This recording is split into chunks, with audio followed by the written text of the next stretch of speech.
Good morning, everybody. Thank you guys all for coming. Appreciate that very much. My name is Josh Wexler, and I just slapped the microphone, so sorry about that. I am co-founder and chief executive of Fun of Pure Imagination Studios. I appreciate you guys all coming out to learn how we're going to make a glitter bomb today using Unreal 5. Just kidding, no. For those of you who don't know us, we are a multi-platform content company. We create content, movies, TV, animation, theme park rides, VR experiences, AR experiences, games, apps, etc. Basically across all platforms, and our primary focus is obviously doing this all in Engine and using Unreal. Alongside me, Mike McCormick, our Chief Creative Officer, and Jason Weeks, our VP of Technology. And so today we're going to tell you about, next slide, Jason, Army of the Dead, Viva Las Vengeance, the VR experience. Unfortunately, Zack Snyder wasn't here to present to you guys, so he made a little video and to tell you a tiny bit about the experience. I'll let Zack take it away. Hey everyone, Zack Snyder here. I'm so excited to finally announce that this summer we're taking Army of the Dead on the road. Behind me is no ordinary taco truck. Tucked deep inside this behemoth is a virtual reality experience like no other. This summer you get to join the Las Vengeance team as we give you the opportunity to put on a headset, pick up a weapon, and go behind enemy lines in a truly immersive experience to bring home some Vegas survivors. For more information on cities, dates, and how to book your seat on this truly immersive experience, go to armyofthedeadvr.com.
So we actually shot that on a volume back in LA on a virtual production stage using Unreal as well. But before we got into zombies, we did aliens. And so just to give you kind of a little history on us, we created the first free roam wireless, no backpack VR experience, multiplayer out there. We did that in Engine.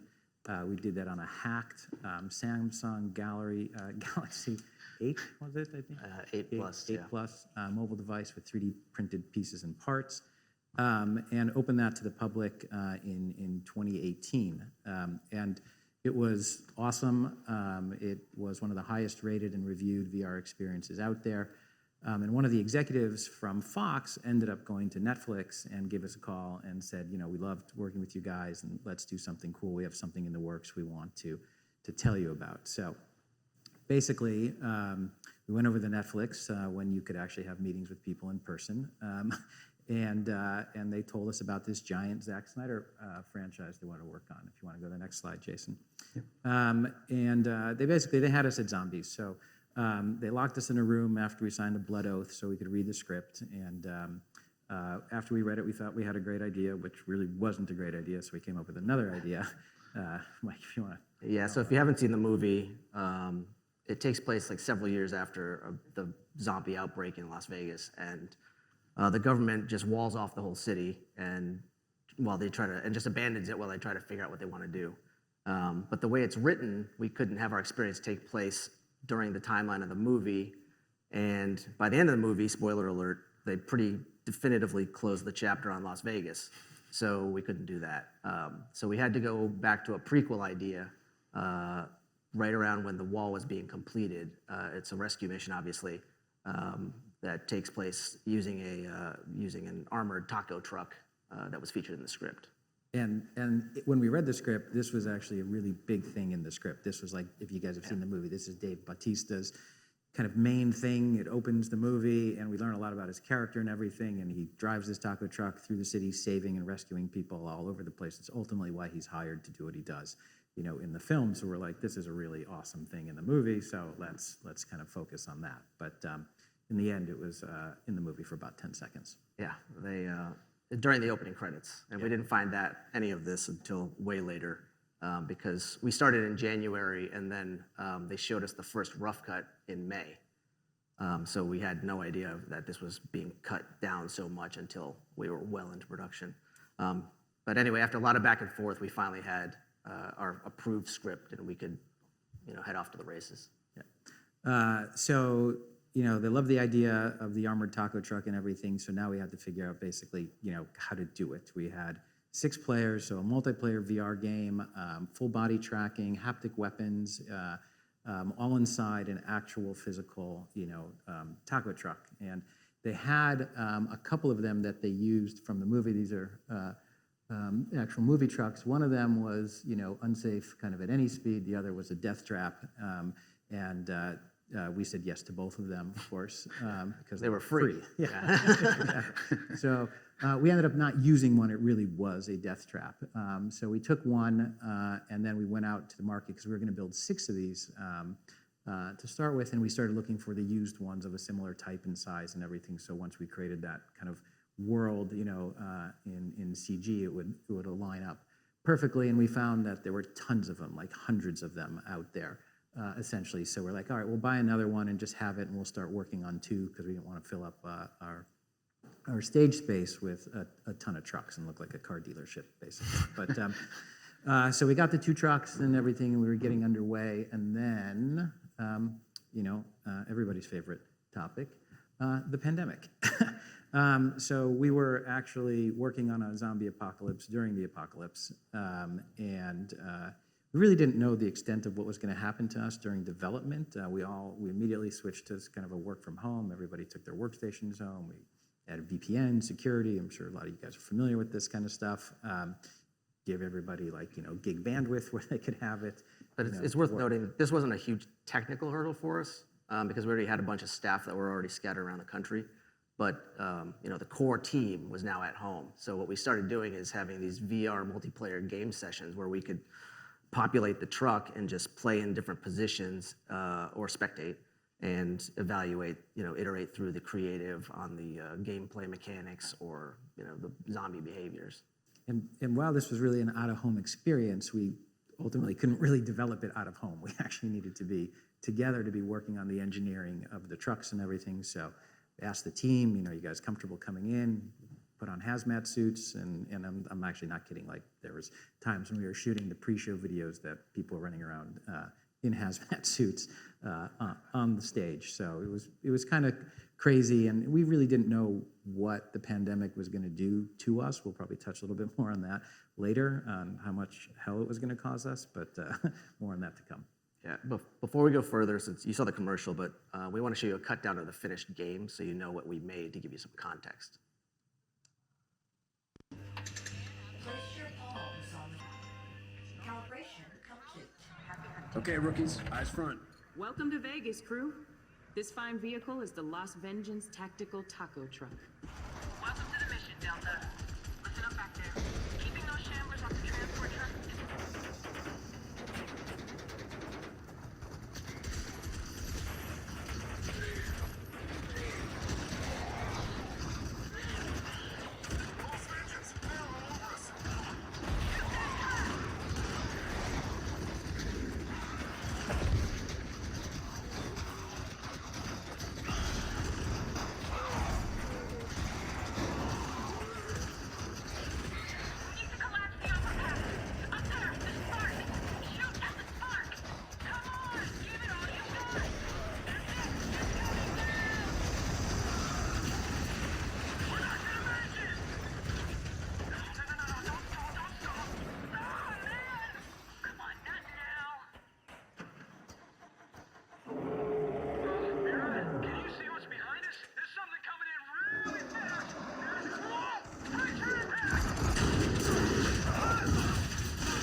All right, so that gives you a general idea of what we're talking about.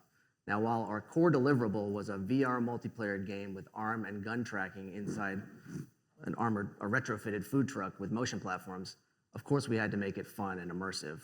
So we had a bunch of other priorities besides just that one product. One, we had to show the epic scale of the world. So you had to see Vegas and all its destroyed beauty, all the busted, destroyed casinos, and we're talking like a mile of visibility. We had to convey a real sense of travel distance when we're picking up these survivors, like we actually had to go the full distance to get them. And of course, it's a zombie shooter, so obviously we had to have scores and scores of zombies. And unlike the movie, our experience takes place at the height of like the zombie activity. And also, don't forget, we needed tons of FX. We needed smoke, fire, blood, and guts, explosions. Dismemberment, explosion, yeah. We had body parts going everywhere. It's great. But also, keep in mind, we had to keep this at 120 hertz because we had to fight motion sickness. We also had motion platforms. We were also attaching people to the truck itself. So we're moving people on a moving platform. With all those considerations, it was a pretty big challenge. Yes. It's also worth mentioning that this is 2020, so we were in Unreal 425, which had its own limitations. So let's touch on how we address some of these priorities, actually. So from an art perspective, the first thing we did was begin sifting through terabytes and terabytes of VFX movie assets because they scanned the entire strip so they could then digitally destroy it in the movie. But as some of you may know, VFX assets from films are just terrible to deal with. They're super dense. They use proprietary shaders. They use UDIMs, or they don't have any UVs. Anyway, in the end, it was all very good reference, but we had to rebuild everything because none of it ran in sloth time, let alone real time.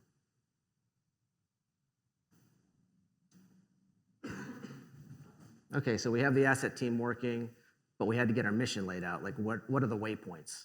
You can't just drop in and go where we want because things had to match what happened in the movie. So we had safe zones to deal with, hot zones. Where did certain zombies live? Where was the retaining wall constructed? So after considering all of these factors, we decided to start out at a forward operating base over at McCarran Airport. You can see our little... The LODs are on. Yeah, okay. I was like, why is there, it seems so bland. Then we headed straight over to the strip so we can get a kind of a view of the retaining wall and give the players a little context. And then we go from there, we head all the way up the strip to this epic scene of destruction and chaos at the intersection of Tropicana and Las Vegas Boulevard. You can see all the destroyed casinos and everything like that. And then we go from there, we go straight through to pick up our survivors at this construction site just past the MGM Grand. Pick them up, and then do an escape cut through the construction site, and then head back down all the way to back to the forward operating base, which is all fine. It worked with the canon of the movie. The problem is that it's a huge distance to travel in 11 minutes. And we had to kind of figure that out. We can't just go bombing up the strip, pick everybody up, and then head back down. It's because we had to be slow enough to make this a zombie, so the zombies could actually attack us and catch us. Otherwise, it's less of a rescue mission and more like a armored Uber. So how do we do this? Well, that means we're traveling 10 to 12 miles an hour so that the zombies could still catch us. But that, in 11 minutes, that's about 2 miles. Well, after everything we just showed you, that's a 3-mile round trip, and we still had to stop and pick up the survivors, all in 11 minutes. So what we had to do is a little bit of a sleight of hand, and we did a teleport, essentially, so that while we're heading up the strip, we jump in space, just take everybody and jump them, and essentially cut a mile off the trip. Right, so like right here is a reference. Here's the airplane that we go into, and then way over here is the airplane we jump to. So we're basically taking 6 people inside of a truck and teleporting them without them knowing it. Plus, we're attaching all the attachments, and there's a ton of attachments to go with it. And then we also had to duplicate the scene where they jump from to they jump to match everything from lighting to shadows. Yeah. It was intense. And it wasn't perfect. Right. There's stuff that's considerations when you do something like that. And in VR, any little discrepancy is noticeable. Yeah, so we use some gags. Yeah, distractions. Just, Yeah, going to the airplane, we had a lot of electrical wires hanging down, sparking. So we triggered their sparks right when we did that transition. So people were like, "Oh, look at that!" They didn't notice any little tiny shadow changes or whatever. And we also had the zombie Elvis just jump on the cage. Ah! Yeah. So that was a good jump scare to kind of distract them. So It's called cheating. Yeah. It's the technical term. Yeah, and we were very proud of it. So why didn't we just cut a mile off the city, though? Might be an obvious question, but we couldn't do that because it's noticeable. It's the Strip, right? Netflix will notice, the casinos will notice, the filmmakers will notice. We had to give the impression of accuracy. So anyway, the teleport added some complexity, but we got through it and it was successful. Okay, so great. We have the layout and the mission waypoints, but what are we doing while traveling? Well, killing a shit ton of zombies, obviously. But that's easier said than achieved, and you'll see a lot of our issues as we developed up there. But there were two types of zombies. We had the dumb, slow ones, which are called shamblers, and then these fast, smart ones called alphas. And they each presented some unique challenges for us, but they had the same high-level requirements, which was we needed to spawn a lot of them. They needed to chase the vehicle, try to attach to the vehicle. They had to navigate the environment. They had to avoid each other. And they all had to follow these rules, because if any of them went off the script, it was really obvious, again, especially in VR. So we explored a lot of options and methods of trying to solve this, and we hit a lot of dead ends and crushed a lot of people's spirits. But we finally got there with a method that just gave us the best bang for the buck. I don't think it's really a method. It was a kind of accumulation of trial and error. Methods. Yeah. So it's like, there's a lot of things, that could be a whole talk by itself, but just the top items we tried to solve was whenever the zombies jumped onto the truck and the bars, since we had a 1-to-1, and it was also 6 players, latency, a little bit of latency still, we had a problem with it actually aligning up to the bars, and one player may line up and another one may not. So we had that was so obvious because right in the player's face, they're gonna notice that. The first thing you say, oh, they're not hanging on the bar, it's hanging off in the air. So we designed a technique called launch points. So we just attached sockets to the side of the truck, and as the zombies get close to that socket, we ramp down the zombie animation graph so we can control every little thing, match the speed of the truck, then we started the animation to start the jump. That sounds pretty simple, but it was pretty complicated. Yeah, and then the other thing was we didn't want to have zombie roadkill, so we didn't want zombies running in front of the truck. And that was kind of interesting because we had to split the navigation right side, left side, keep them all on their own sides. And then anytime we wanted them to go to the truck, we scripted it. So we know when these points, they could go to this point. So it was kind of controlled, so we never had zombie roadkill. Right. Yeah. Even though it was, when it was first started and we were actually running over zombies, it was pretty funny because they kept flying into the truck while you're playing. You just see zombie bodies like flying through you, but we couldn't do that ultimately. All right, moving on. So not surprisingly, FX presented one of the most difficult challenges to overcome. Even if the art and animation and lighting looked great, the FX had to match or it all fell apart. And the problem is that the visual style was realism, and as real as we could get with the current technology, which is always the goal. No technical challenges in Unreal, right? Yeah. There's a whole other story, but also, again, this was in 2020, so we were also dealing with 425 at this time. So some of these techniques are replaced with Unreal 5, yes. So we need to decide the core FX features to build the entire experience around. We received a bunch of photo references from the movie, so we came down like, oh, we needed dense smoke, we need smoke pillars, fires, and explosions. So pretty much the creative team wanted everything. I'm just glad they didn't ask for like rain. So we decided to tackle the dense smoke since we knew it would probably eat up most of our frame budget. All right, finding the right technique. So everybody knows the default height fog actor. You try to bring that up for any kind of fog coming into it. It's plain. It doesn't look good, especially in VR. So then, okay, well, what's the techniques? At that time, there's a lot of cool little techniques being written online. It's like, oh, these are great, but they're only on desktop, not VR. No one's doing VR.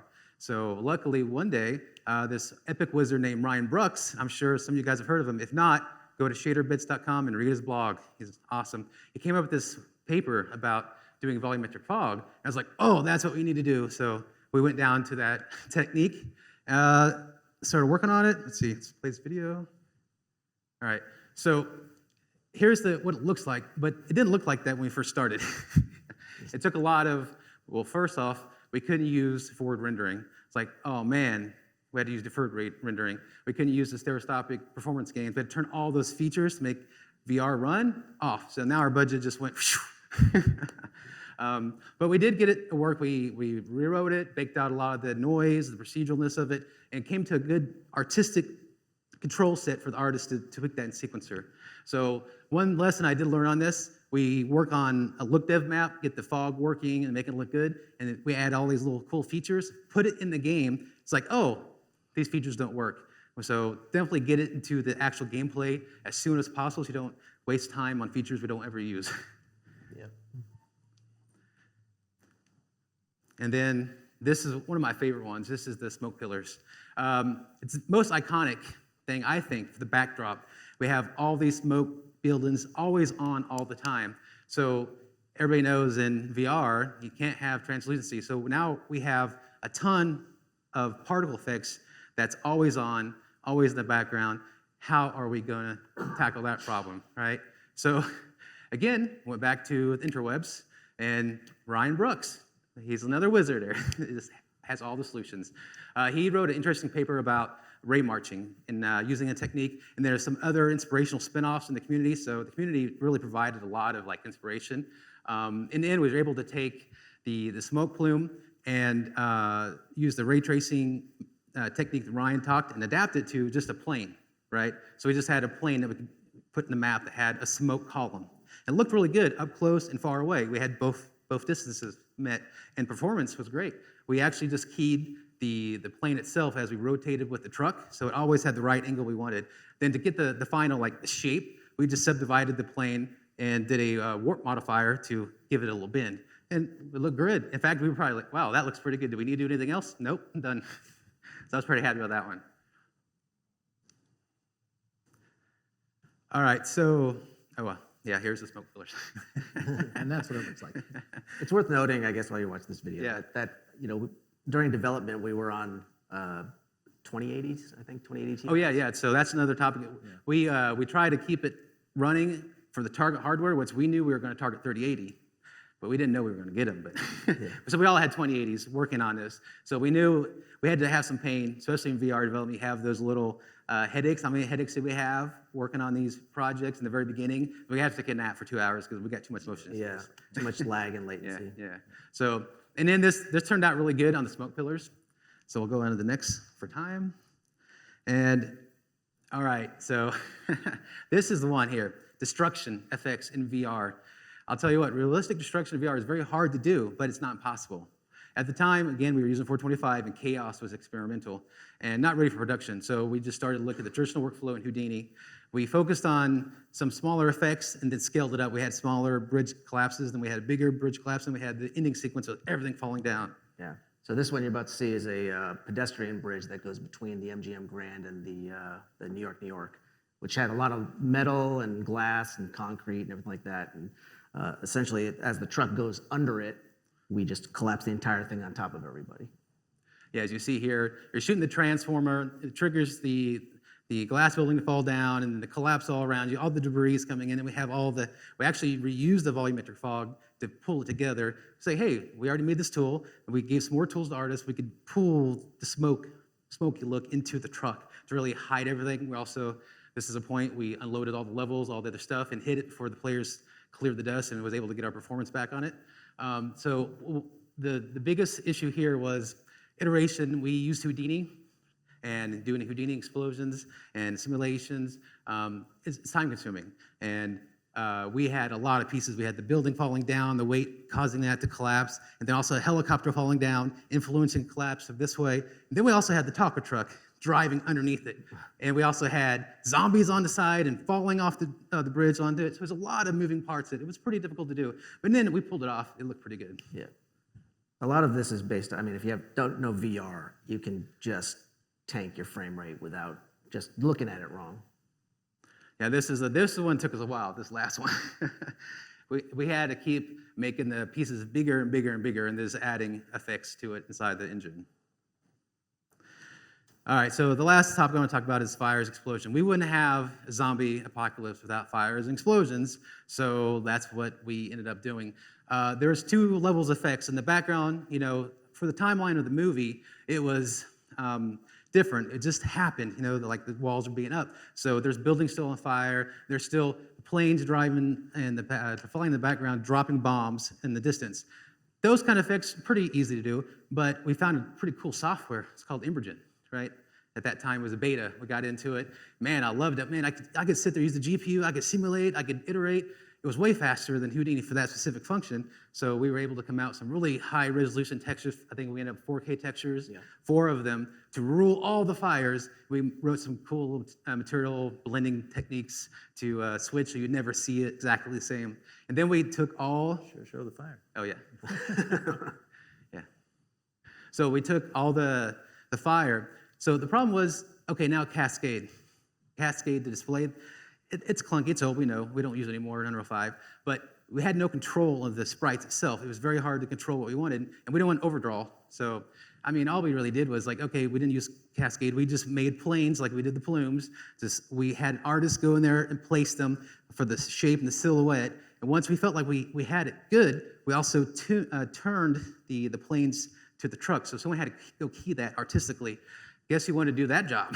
Yeah, it was painful because No one wanted that because the job. timing of the truck occasionally changed, in which somebody had to go in and then go, "Who changed the timing?" And we'd reanimate all these planes facing the truck. Yeah. But in the end, we pulled it all off, and I definitely tried to use as much GPU memory as I could, and I did. I got it up to like 1 gig less that we needed. So let's go to the next. So there's a whole topic about optimizations. You see the little glitch there. Those are some of the things we fought when we had little glitches of VR. Everybody knows optimization. It sucks. No one wants to do it. Use your tools, Profiler, Insights, all that. But I don't want to talk about any of that. I kind of wanted to talk 2 examples that was really useful extension of the tools of the engine. So one of the problems was we had to sit there, all these stations we had to optimize, each one was looking at a different part of the map. So we wrote a little automation tool. So when we logged off at night, we'd run through the game and we'd have the bot look at different angles all the time and output data of the frame rate, the raw calls, all that to a file. So the next morning, we had all the stations played, all the different angles. I think we did 15-degree increments, but we just had a lot of data. We could say, oh, let's target this, let's target that. So it's kind of a cool way to integrate some of the profiling with a little bit of scripting. We could do all kinds of time saving, basically. Yeah. And then the other instance was, okay, we got all the things that run pretty good, but there's 1 or 2 times we had hitches. We're like, let's get rid of these hitches. The first one we had was right when you first come in the game, always have this little tiny hitch when people turn their head. It's that's not what you want people to see. The first thing to see in your game is that hitch that puts a bad precedence, right? Yeah. So we knocked our heads around all the engine code, just can figure out how we can make that happen. So we finally came up with an idea. It's well, you know what?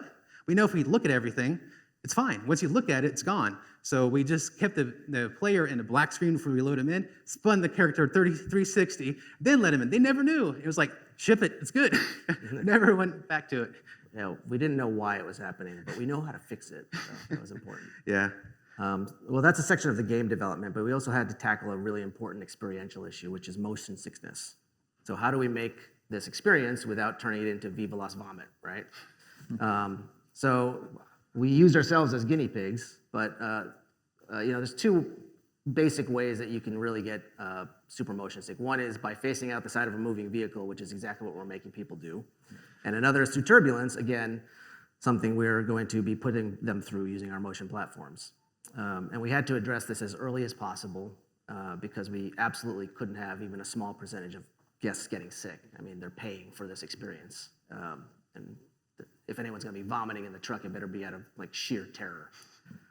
So what we discovered, though, is that in general, a maximum speed of about 20 miles an hour is still considered comfortable, but only on the straightaways.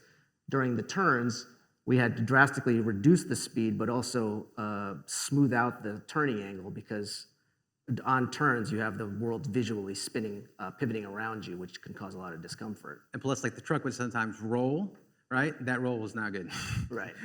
But on the flip side, the motion platforms, which were added really late in development, seem to actually alleviate motion sickness rather than enhance it, which was a great little bonus for us. Essentially, what it is that people felt more immersed. So when the visuals match up with their sense of balance, it kind of evens out their vestibular thingamabobber. I'm not a doctor.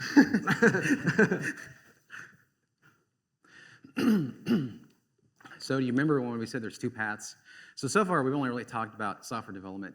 But there's this whole other task of making the hardware and making the hardware work with each other inside this tiny little taco truck. We had the motion platform here that we designed, and it moves up and down. We also had 6 VR headsets hanging from the ceiling. And the first, like, oh yeah, we'll just retract them up. Have you guys ever tried to retract the headset up? There's not really anything in the market.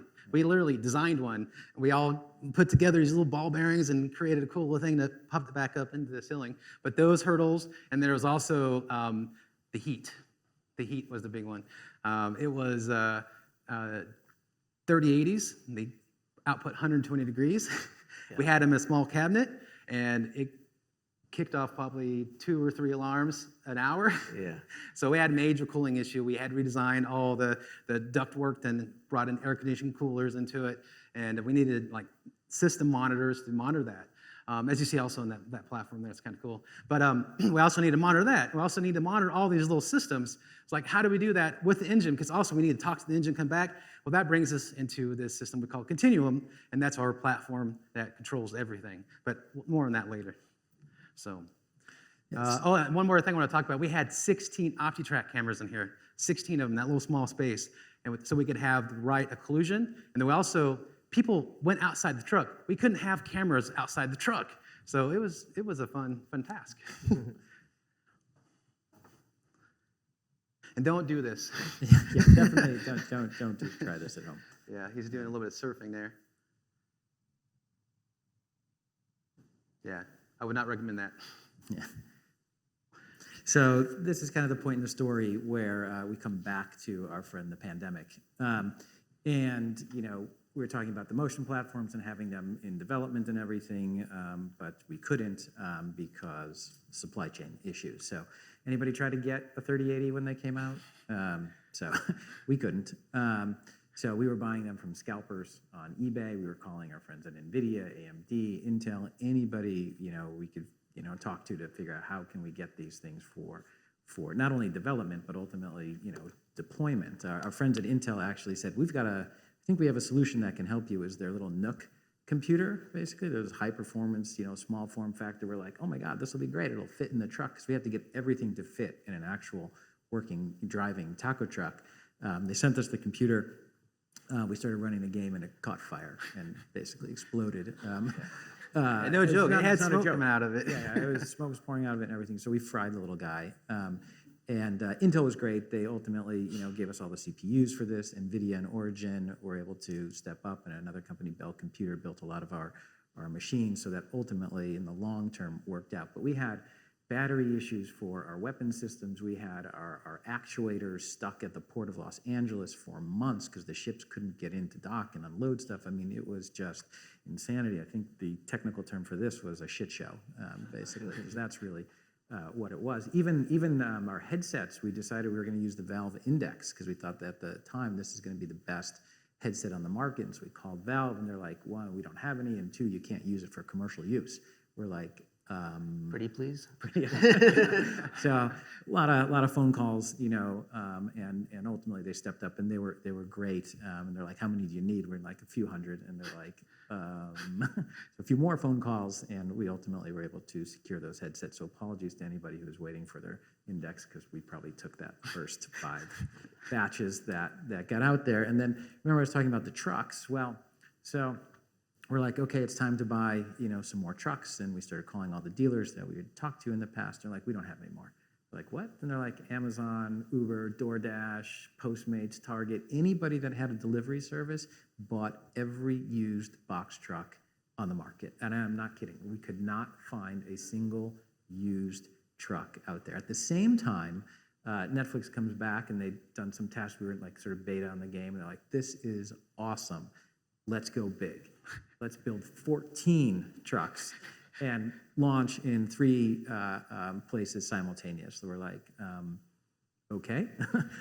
So we had to go from doing it in an actual truck to engineering our own. So if we couldn't buy them, we had to build them. So this is some AR prototyping that we did of the actual taco trucks. And we ended up having to build 3 different versions because we were opening in London, New York, and Los Angeles, sort of all at the same time. And they all had different requirements. Some of them we were going to actually put inside the shopping mall, so we had to be able to tear them down because the trucks are 13 feet tall and 24 feet long. So most malls don't have a door to drive them into. So we have to be able to break it down and kind of palletize them and then rebuild them. So we worked with a group back in California called Action Vehicle Engineering. These guys are magicians with cars. They build all the life-size Hot Wheels cars, so the Darth Vader car and the X-Wing car.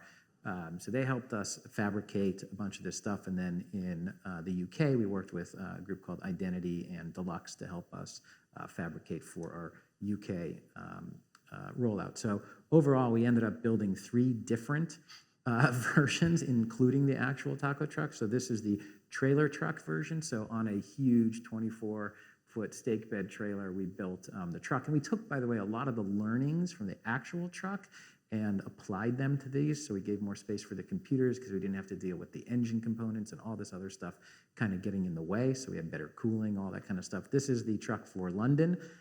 They were kind of fabricated out of wood. It's kind of like a box truck, and some photos of the London experience. And then the last one that we did was similar design to London, but for the US, and these were fabricated ultimately out of steel. And these also had to go indoors. So turn the volume down. So this is, after we built the trucks, we had to now actually get them to the experience. So this is a little video of how we built the overall experience, and this is what it means to go big. This was really like building an actual theme park ride. And I had to call the mayor's office to figure out how to shut down traffic on Santa Monica Boulevard in Los Angeles to get these trucks craned to the roof of the Century City parking mall because, of course, we didn't want to do anything easy, and they don't fit in the parking garage. So everything was big and a challenge on this over the top. So you can see all the design, that kind of went into the overall experience in this video. But so now, we've basically got, okay, the whole thing's designed and everything, but how does it actually all, come together? So Continuum, as Jason mentioned, is our operating system, and it really allows all of our hardware and software to basically, play nicely. And so we've been building on Continuum since we launched the Alien experience, and it really has, everything you see here kind of all working, in concert. And part 1 of it is, kind of on the software side and getting the software to talk to the motion platform. So that's getting all the physics data out of Unreal and into the motion platforms, talking to the OptiTrack cameras and doing data fusion, and really kind of seamlessly blending the real world and the digital one together. Unfortunately, Nick Kutavoy, who is our VP of Software Architecture, couldn't be here. He's dealing with another one of our installations at the moment, so I'm going to take over his slides for him. So I know nothing of really what any of that means, so I will take a look at his speaker notes. But he says this is very boring for most people, so he's not going to get into many of the technical details. But basically, Continuum runs the whole experience. It's a scalable, event-based automation platform based on RabbitMQ. It allows us to scale and integrate a large number of software and hardware devices, as needed, basically. And it's a modern technology stack done on React, US, and Node.js. And it listens to all the events that are coming in from the game and hardware, from the operator's actions, from the guest actions, all flows into Continuum, and then it can send control commands to a large number of the components in the game, in the computer, to the motion platforms, fans, other haptics that are running, low-level electronics, bright sign video players, projectors, even power outlets we can control. All from Continuum, and it also integrates an API, so we can run the ticketing platform, public clouds, analytics, etc. And the operators can also, drive it. And it's part of kind of our larger spatial computing platform that we've been building in the studio. So, and the whole big thing about it is really, again, going back and connecting that, physical and digital world together of what's coming down the road some of the experiences, we're working on. It's done on a simple JSON-based network protocol. And again, it allows everything from network firewall and isolation between games, internet access, remote desktop access, control of the computers for maintenance and software updates, integration with the venue, so we can control lighting and audio, support of numerous devices using an SMMP protocol, which integrates with GPIO. It controls like Raspberry Pi type, devices. And it has advanced logging and debugging capabilities, so we can always kind of monitor and get into any one of the facilities. So that's kind of how it integrates and runs the game in physical and digital connection. But how do we handle the actual operations of Army of the Dead? How does that run? How do we start a game? How do we stop a game? If there's an emergency, how does somebody get pulled out of the system without interrupting the other guests? So that's the second part of our Continuum platform. So it manages everything from ticketing and reservations to our e-stop controls, and it's all on an iPad that we give to the operator, and really minimal training to get them up to speed pretty quickly in terms of being able to run the actual operation. So, and we can do custom UIs for it, and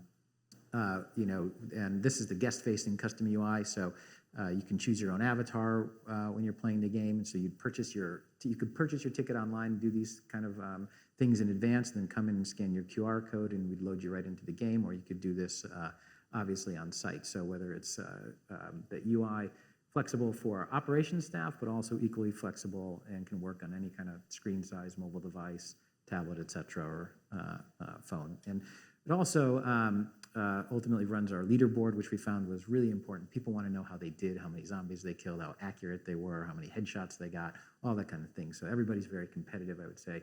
One of the most photographed things in the experience was the scoreboard, and people posting that on social media and how they did. And we can track regional, national, global leaderboards online, so you can come back to the website and see how you were doing against other people. So that's kind of a quick summary on Continuum. We tried to condense what took us about 16 months to build in 45 minutes here. But one thing I wanted to show you before we finish was just a little snippet of what some hardcore gamers thought when they got to come experience it. Why are we on this mission again? It seems like... We're volunteers, too. Oh my God, you would never catch me volunteer for nothing like that. Man. I really loved just experiencing it with a group. I think it's way more exciting than being on VR on your own.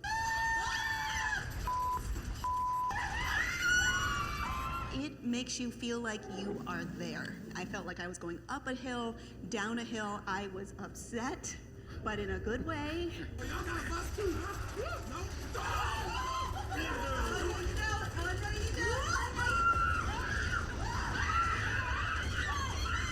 You want to use your peripheral vision because they're everywhere.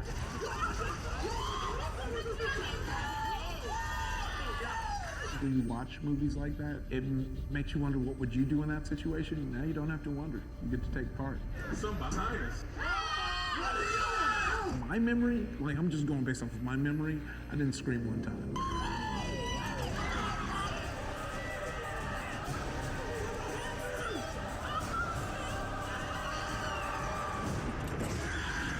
It's actually funny because cut it, but he was actually so scared when the tiger would come up. He was actually sitting on the person in the seat. Like, oh my gosh, it was pretty good.